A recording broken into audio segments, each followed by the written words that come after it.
તો શહેરના ધારાસભ્યએ અધિકારીઓ અને સરપંચોનો ઉધડો લીધો છે। જેઠા ભરવાડે અધિકારીઓ અને સરપંચોનો ઉધડો લીધો।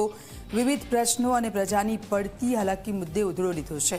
પાણી સહિતના પ્રશ્નોની રજૂઆતને લઈને આ ઉધડો લીધો છે। હવે મનમાની નહીં ચલાવી લેવામાં આવે। જેઠા ભરવાડનું આ કહેવું છે।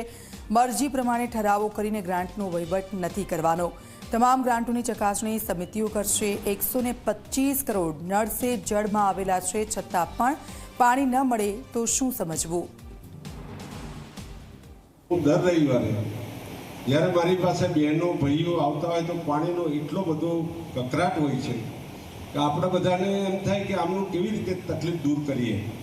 મને લાગે છે ગુજરાતમાં સૌથી હેન્ડપંપો વધારે શહેરા મત વિસ્તારમાં છે, છતાંય પાણી માટે નળ સે જલની અંદર બધા સરપંચોને તમે મહીસાગરમાં જોયું કે સરકારે શું ચાલુ કર્યું છે।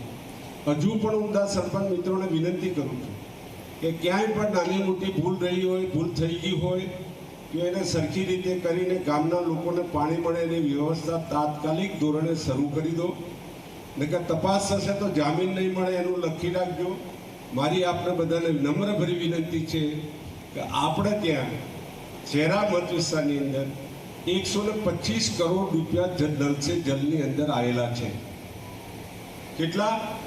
125 કરોડ રૂપિયા। હવે નળ સે જલમાં 125 કરોડ આવેલા અને ગામડામાં ફળીએ જો આપણે પાણી ન આપીએ અને બધાની ફરિયાદો આવતી હોય તો આપણે શું